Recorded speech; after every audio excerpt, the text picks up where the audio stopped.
Bom, então vamos para mais um vídeo. No vídeo anterior a gente viu a derivada da função composta, não foi?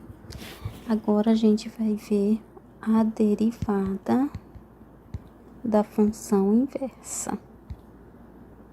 Derivada da função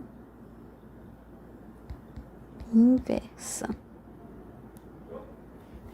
Ok? Para essa derivada, a gente vai partir do seguinte teorema. Seja o teorema.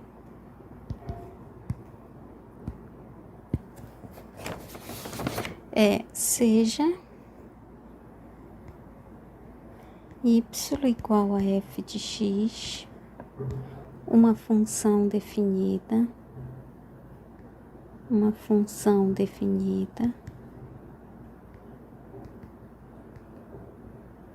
no intervalo aberto a b, no intervalo aberto a b, supor que f de x admita uma função inversa,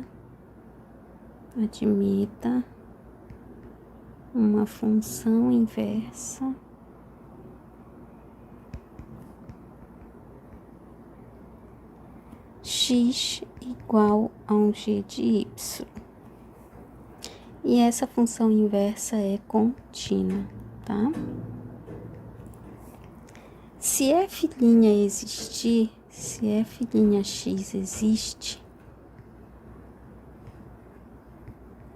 e é diferente de zero,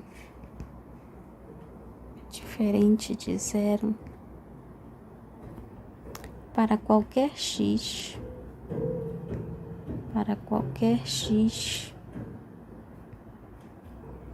pertencente ao intervalo AB, então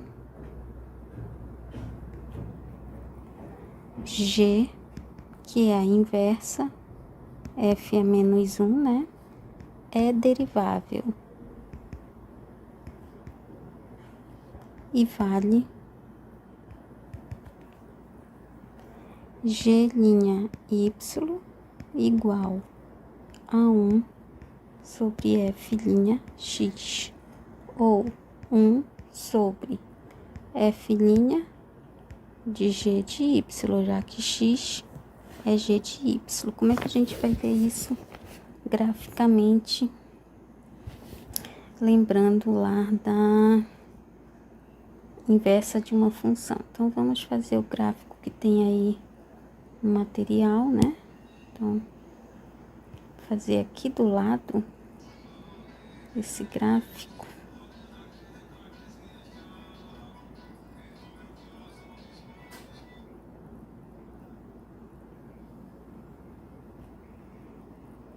Isso. Aqui é x, aqui é y. Aí eu tenho uma curva que eu vou pintar, deixar ela de amarelo.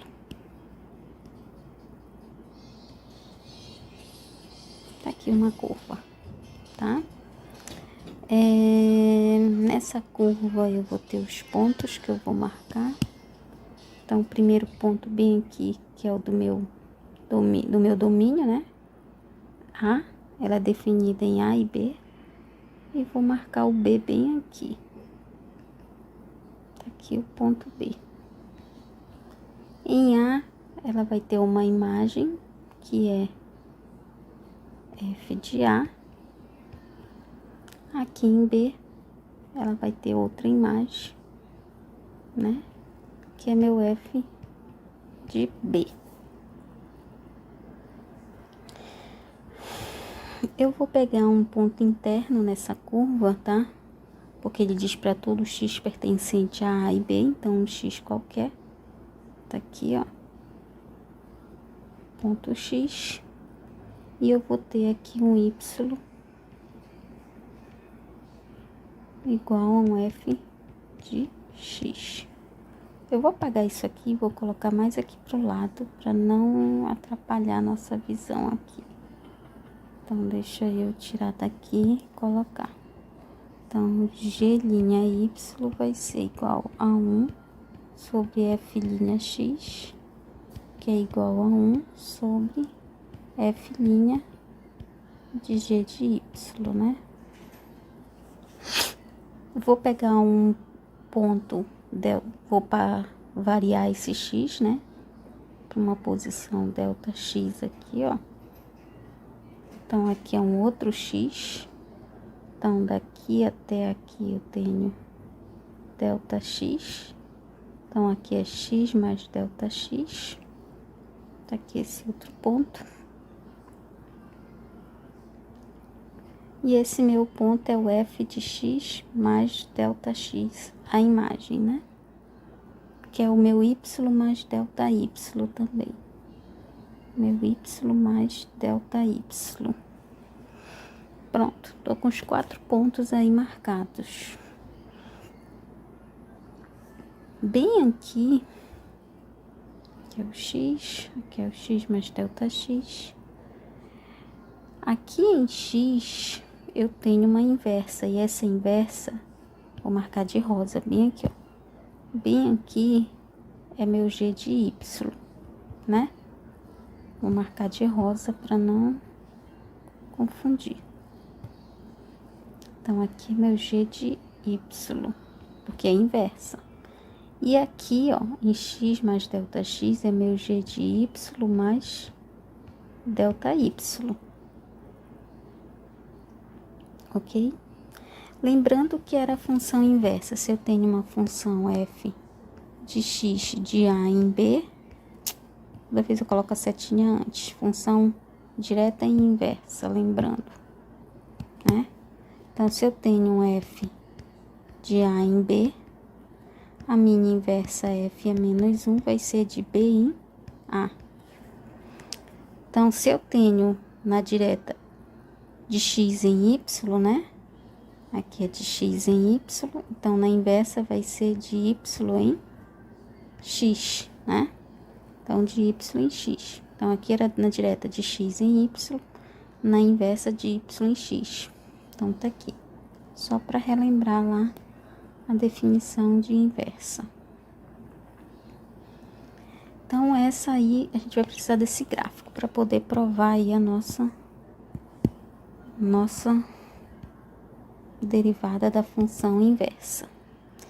Então, eu sei, né, que y é igual a um f de x e a minha inversa, né, g é igual a um f a menos 1 de g de y. Eu quero a derivada da inversa, então eu quero g' y, que vai ser igual, eu vou tomar o limite de g de y mais delta y menos g de y sobre delta y, quando delta y tender para 0, ok? Se esse limite existir, né? Se existir. Aí eu tenho aqui tudo em y, g de y mais delta y menos g de y sobre delta y. Eu esqueci aqui só de marcar uma coisa aqui no gráfico. Olha, eu marquei o delta x e não marquei bem aqui o delta y.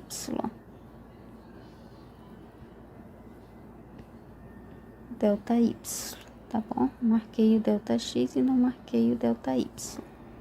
Se eu for observar para esse gráfico, quem é o g de y mais delta y menos g de y? É isso aqui, ó. É x mais delta x menos x. Quem é delta y? É isso aqui, ó. F de x mais delta x menos f de x, né? Isso é delta y. Então, como é que eu vou reescrever agora o meu limite? Então, g' y vai ser limite quando delta y tende a 0, né? Aqui vai ficar x mais delta x menos x sobre f de x mais delta x menos f de x, ok? O que vai acontecer aqui com esse x? X mais x com menos x vai zerar, né? Aí eu vou ter o limite, quando delta y tende a zero, de delta x sobre f de x mais delta x menos f de x. Tem isso aqui, ó. Sim, só que o meu limite estava em x e agora aparece y, né? Aí eu vou tirar a seguinte conclusão aqui, ó. Quando x tender, delta x for diminuindo, ó, delta x, esse aqui, esse ponto vem pra cá, ó. O que vai acontecer com esse ponto? Ele vem pra cá. Então, se delta x tende a zero, delta y também tende a zero. Então, eu posso substituir lá por delta, aqui, ó, por delta x. Aí vai ficar o limite, deixa eu ajeitar aqui, né? G' y igual o limite, quando delta x tende a zero, de delta x sobre f de x mais delta x menos f de x. Bom, mas não é essa definição de derivada que a gente tem o inverso. Então, esse delta x aqui, que está no numerador, ele vai para o denominador. Para ele ir para o denominador, ele vem, eu deixo um aqui, né? E ponho aqui, o delta x aqui, tá? E quando eu fizer a divisão de fração, por exemplo, f de x mais delta x menos f de x, né? Tá assim, deixa eu fazer diferente aqui, ó. Eu vou fazer esse, eu vou inverter, vou fazer esse delta x tá no numerador, vir pro denominador. Para fazer isso, vai ficar assim, ó, 1 sobre f de x mais delta x menos f de x sobre delta x. Se eu fizer essa divisão de fração, eu multiplico a primeira pelo inverso da segunda, olha. Né? A segunda fração, aí vai para lá o delta x sobre f de x mais delta x menos f de x. Então, a maneira de se escrever essa fração aqui também pode ser dessa maneira aqui, onde o delta x, que está no numerador, pode vir para cá, para o denominador do denominador. Então, vamos lá, vai ficar, deixa eu apagar bem aqui, é igual o limite, quando delta x tende a zero, de 1 sobre f de x mais delta x menos f de x, tudo isso por delta x, ok? Agora eu vou aplicar a propriedade do limite no numerador e no denominador, aplicar a propriedade do quociente do limite, aí vai ficar o limite quando delta x tende a zero, de 1 sobre o limite de f de x mais delta x menos f de x sobre delta x, quando delta x tende a zero. Aí aqui eu vou ter limite de 1 quando delta x tende a zero, limite da constante é a própria constante. Limite de f de x mais delta x menos f de x por delta x quando delta x tende a zero, f' x, né? Então, aqui vai ficar, vamos lá, 1 sobre f' x. Pronto, provado lá que o g' y é igual a 1 sobre f' x. Lembrando que x é igual ao nosso g de y, então ele representa também que o g' y é igual a 1 sobre o f' de g de y, ok? Então, esse